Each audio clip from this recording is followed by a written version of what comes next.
Hello everyone, जय भीम, नमो बुद्धाय। स्वागत आप सभी का समता पाठशाला में।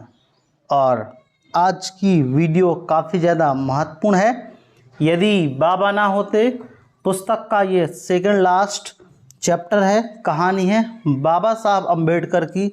और इस कहानी में या स्टोरी में हम कह सकते हैं कि उस समय बाबा साहब डॉक्टर अम्बेडकर के डेथ से पूर्व, मतलब उनके महापरिनिर्वाण से पूर्व कुछ जो घटनाएं हुई थी, उन घटनाओं का हम वर्णन करने वाले हैं इस वीडियो में।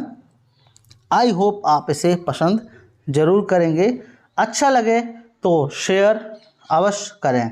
लिखते हैं, जिस समय काठमांडू में विश्व बौद्ध सम्मेलन हो रहा था, विदेश से आए बौद्ध यात्रियों के लिए नगर दर्शन का कार्यक्रम रखा गया था। नगर दर्शन के कार्यक्रम में काठमांडू के प्रसिद्ध पशुपतिनाथ के मंदिर में जाना भी शामिल था। मंदिर के पुजारियों को इसकी सूचना मिली तो उनके तोते उड़ गए, यह सोचकर कि मंदिर देखने के लिए आने वाले यात्रियों में डॉक्टर अम्बेडकर और उनके संगी साथी भी होंगे। काठमांडू के सनातनी की कर्तव्य विमूढ़ हो गए, क्या करें और क्या ना करें। यदि मंदिर में डॉक्टर अम्बेडकर को अपने सगे साथियों सहित आने दे तो आज के बौद्ध किंतु कल के अछूत मंदिर में प्रवेश पा रहे थे, तब बाकी के अछूतों को भी इसी प्रकार बौद्ध बनकर मंदिर में प्रवेश पाने से कैसे रोक सकते थे। और यदि न आने दे तो वे किस मुँह से कहें कि बौद्ध भी हिंदू हैं। और हिंदू महासभा के अध्यक्ष श्यामा प्रसाद मुखर्जी के महाबोधि सभा का भी अध्यक्ष होना तथा प्रसिद्ध बर्मी भिक्खु उत्तम के हिंदू महासभा का भी अध्यक्ष बने रहना का औचित्य कैसे सिद्ध करें। डॉक्टर अम्बेडकर ने अपनी एक चाल से सारे सवर्णी हिंदू धर्मी हिंदुओं को पूरी मात दे दी थी। डॉक्टर अम्बेडकर तो अस्वस्थ के कारण उस नगर में जाने वाले ही ना थे। मंदिर के पुजारी उनके नाम से ही घबरा गए। नेपाल से लौटकर जब सारनाथ में बातचीत हुई तो मैंने पूछा, जो पुस्तक के लेखक हैं इस पुस्तक के, डॉक्टर भदंत आनंद कौशल्यान, बाबा साहब इन हिंदुओं का क्या किया जाए। ये अछूतों को कहते हैं, यदि भी तुम हिंदू हो किंतु क्योंकि तुम अछूत हो इसलिए हम तुम्हें मंदिर में नहीं आने देंगे। और बौद्ध को कहते हैं, यद्यपि तुम बौद्ध हो और इसलिए हिंदू भी हो किंतु क्योंकि तुम भारतीय हो इसलिए तुम्हें मंदिर में नहीं आने देंगे। चीनी, जापानी, तिब्बती, सिंगल, बर्मी, श्यामी, धानी मनी बौद्धों को ये बड़े मज़े से अपने मंदिर में आने देते हैं। ऐसा लगता है कि ना इन्हें हिंदुत्व से प्रेम है और ना भारत से। बोले क्या बोले, मैं तो जहाँ मेरी देव बुद्धि नहीं ऐसे किसी भी मंदिर में जाने का प्रयास नहीं करता। बुद्ध को छोड़कर अन्य कोई भी मेरा शरण स्थान नहीं है, ये बाबा साहब कहते हैं। चाहे विदेशी बौद्ध हो या चाहे भारतीय बौद्ध हो, सभी के लिए बस यही वांछनीय है कि इन मंदिरों में वैसे ही जाना हो जैसे कि किसी म्यूजियम में जाते हैं तो भले ही जाएं। अन्यथा इन मंदिरों में रखी मूर्तियों के प्रति यदि उनकी तनक भी देव बुद्धि नहीं है तो उधर आंख उठाकर भी ना देखें। यह बाबा साहब अम्बेडकर का एक महत्वपूर्ण कथन है कि अगर आपको मंदिर जाना है तो जैसे म्यूजियम जाते हैं वैसे घूमने चले जाओ, और अगर इनमें आस्था नहीं है आपकी तो वहाँ तनक भी आंख उठाकर ना देखें। डॉक्टर अम्बेडकर को उनकी परिश्रमशीलता ने रक्तचाप और बहुमूत्र का रोगी बना दिया था। कितनी भी अच्छी मशीन हो, अधिक काम लेने से वह समय से पूर्व घिसेगी ही। नेपाल में भी वह काफ़ी अस्वस्थ थे। सारनाथ में भी वह अस्वस्थ ही थे, मतलब अस्वस्थ ही थे। उनके दिल में समाज का हित चिंतन करने की, समाज के ऊपर उठाने की जो आग थी वही उनकी जीवन ज्योति को प्रज्वलित किए थी।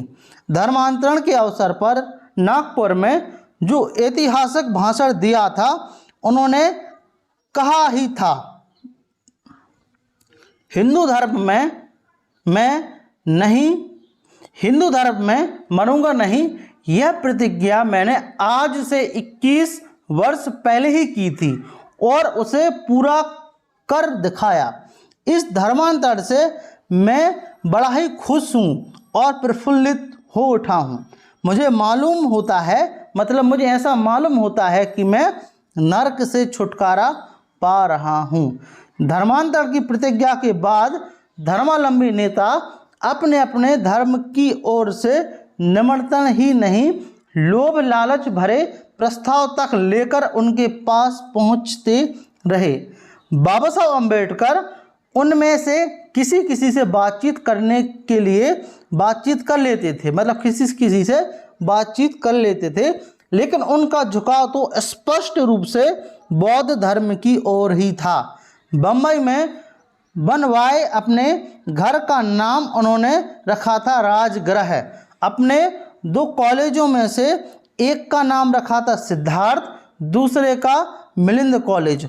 1932 में जो महार जाति परिषद बुलाई, उनमें से जो भाषण दिया था उनकी समाप्ति इस प्रकार थी। उन्होंने कहा था, इस अवसर पर मुझे उस उपदेश का स्मरण हो आता है जो भगवान बुद्ध ने भिक्षु संघ को दिया था और जो महापरिनिर्वाण सूत्र से मैं सुरक्षित है।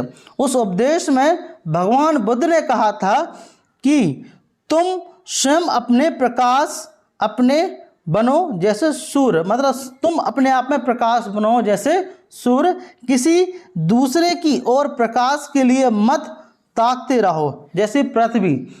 अपने आप पर ही विश्वास रखो, अपनी शरण जाओ, किसी दूसरे की शरण में नहीं। डॉक्टर भीमराव अम्बेडकर की जो अछूत कौन और कैसे पुस्तक प्रकाशित हुई, उसमें ऐतिहासिक प्रमाणों से यह सिद्ध किया गया है कि भारत में जो बहुसंख्यक बौद्ध थे, उन्हीं में से जिन लोगों ने अपने भारत प्रेम के कारण मुसलमान या ईसाई बनना स्वीकार नहीं किया, ऐसे ही बौद्धों को समर्थ हिंदुओं ने बौद्ध धर्म के कट्टर विरोधी होने के कारण अछूत बना दिया। इसलिए अछूतों के लिए बौद्ध धर्म ग्रहण करना किसी नए धर्म को ग्रहण करना नहीं, बल्कि अपने पूर्वजों के ही धर्म को नए सिरे से अपनाना हुआ। भावी भारतीय बौद्धों का ही मार्ग प्रदर्शन करने के लिए नहीं, बल्कि विदेशी बौद्धों के सम्मुख भी कुछ मौखिक चिंतन उपस्थित करने के लिए 16 वर्ष पहले डॉक्टर अम्बेडकर ने एक ग्रंथ लिखना शुरू किया था। अंग्रेजी में नाम था बुद्धा एंड हिज धम्मा, अर्थात भगवान बुद्ध और उनका धम्म। इन 15-16 वर्षों में उनके अन्य कई ग्रंथ प्रकाशित हुए, किंतु इस महान ग्रंथ के लेखन से उन्हें जैसे संतोष ही नहीं होता था। 5 दिसंबर 1956 की रात को उन्होंने इस की भूमिका लिखी, फिर जो सोए सो सोते ही रह गए। मतलब बाबा साहब अम्बेडकर बुद्धा एंड हिज धम्मा का जो लास्ट भूमिका जो उन्होंने लिखी थी, उसके बाद वो महापरिनिर्वाण को प्राप्त हो गए। हम नहीं जानते कि अपनी श्रीमती सविता अम्बेडकर के लिए और अपने पुत्र यशवंतराव अम्बेडकर के लिए वह क्या कुछ छोड़ गए या क्या नहीं, किंतु अपने करोड़ों देशवासियों के लिए वे एक ही चीज़ दे गए, भगवान बुद्ध और उनका धम्म। 6 दिसंबर को सवेरे दिल्ली में ज्यों-ज्यों लोगों को सूचना मिल गई, लोगों ने अपने बाबा के अंतिम दर्शन करने के लिए उनकी कोठी पर इकट्ठे होते गए। सौभाग्य से इन पंक्तियों का लेखक उस दिन दिल्ली में ही था। आश्चर्य की बात है कि 5 दिसंबर 1956 की ही रात को उसने अपने एक मित्र के साथ यह निश्चय किया था कि बाबा साहब अम्बेडकर से भेंट करने चलेंगे। वह भेंट हुई किंतु इस रूप में। प्रश्न उपस्थित हुआ कि उनकी अंत्येष्टि कहाँ की जाए। किसी ने सारनाथ सुलझाया और किसी ने कुशीनगर। अंत में यही उचित लगा कि जिस महाराष्ट्र में उनके बहुसंख्यक अनुयायी हैं, जहां उनका राजगृह है, जहां उनके सुपुत्र यशवंतराव अंबेडकर हैं, वहीं उनकी अंत्येष्टि हो। दिल्ली से विशेष हवाई जहाज में उनका शरीर बम्बई ले जाया गया। उनके निकट रहने वाले कई बौद्ध नेता उसी जहाज में साथ गए। डॉक्टर अंबेडकर की पत्नी और उनका नौकर भी जहाज में थे। जहाज रात के 2 बजे बम्बई पहुंचा। बाबा साहब के शरीरांत का समाचार आग की तरह सारे भारत और विशेष रूप से महाराष्ट्र में फैल गया। बाबा साहब की मृत्यु इतनी अचानक हुई कि उनके अस्वाभाविक होने तक का संदेह लोगों में हो चला था। यह बहुत ही खतरनाक घड़ी थी। बाबा के लाखों श्रद्धालु बम्बई की सड़कों पर हौसो हवास गवाए घूम रहे थे। उस दिन कुछ भी हो जाए, उस दिन कुछ भी हो सकता था। रात के 2 बजे हवाई जहाज बम्बई के अड्डे पर उतरा तो बाबा साहब के शव के रथ को राजगृह तक 5 मील की यात्रा हजारों आश्रुमुख श्रद्धालुओं की कतार में ही करनी पड़ी। सारी रात और सारा दिन बुद्धं शरणं गच्छामि, धम्मं शरणं गच्छामि, संघं शरणं गच्छामि की ध्वनि गूंजती रही। दूसरे दिन शव यात्रा में कोई 10 लाख की भीड़ थी। कोई 10 लाख की भीड़ थी। आप लोग समझ सकते हो उस समय पर कितनी ज़्यादा भीड़ होगी। इस देश में 3 महान शव यात्राओं को देखा, या तो लोकमान्य तिलक की, गांधी की, या फिर डॉक्टर भीमराव अंबेडकर की। शव यात्रा को शाम को शिवाजी पार्क की चौपाटी पर समाप्त हुई। शमशान सभा में दादा साहब गायकवाड़ ने रुद्ध कंठ से घोषणा की 16 दिसंबर को बम्बई और महाराष्ट्र के लाखों दलितों को बौद्ध धर्म की दीक्षा दिलाने के लिए 14 दिसंबर को बाबा यहाँ आने वाले थे। बाबा साहब यहाँ आने वाले थे। वे 1 सप्ताह पहले ही चले गए, किंतु इस रूप में अब हम उनके पवित्र शव को साक्षी मानकर बाबा साहब की इच्छा पूर्ति करें। दादा साहब गायकवाड़ की इच्छा के अनुसार इन पंक्तियों के लेखक ने उस अपार जनसमूह को संबोधित कर पूछा, जो लोग दीक्षा लेना चाहते हैं हाथ उठें। इतने हाथ उठे कि उनका ओर छोर से कहीं कुछ दिखाई नहीं देता था। त्रिशरण पंचशील का उच्चारण कर लाखों आदमियों ने दीक्षा ग्रहण की। यह पुनीत कार्य संपन्न हो चुकने पर बाबा साहब की अंत्येष्टि हुई। उनके बाद एकमात्र पुत्र यशवंतराव ने दाह संस्कार किया। इस अवसर पर मराठा के संपादक आचार्य अत्रे बोलने खड़े हुए तो उन्होंने लाखों लोगों को जार जार से रुलाया। कोई आंख ऐसी ना बची जो गीली ना हुई हो। आचार्य अत्रे ने आकाश की ओर हाथ उठाकर कहा, आकाश के देवताओं, आकर देख लो, फिर कभी यह दृश्य देखने को ना मिलेगा। डॉक्टर अंबेडकर का जीवन महान था, उनकी मृत्यु जीवन से भी बढ़कर महान। वह गए, लेकिन जाने से पूर्व अपने मिशन को चालू रखने के लिए ना जाने भाभी अंबेडकरों को जन्म दे गए। अब उन्हीं की यह जिम्मेदारी है कि बाबा साहब अंबेडकर के मिशन को पूरा कर दिखाएं। बाबा की मृत्यु ने धर्मांतर की कार्य को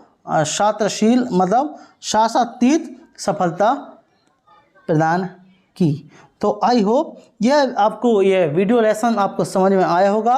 यदि आपको स्टोरी अच्छी लगी हो बाबा साहब अंबेडकर से रिलेटेड, प्लीज़ इस वीडियो को लाइक करें, चैनल को सब्सक्राइब करें और हमें सपोर्ट करें सब्सक्राइब करके। Thank you very much. Thanks for watching.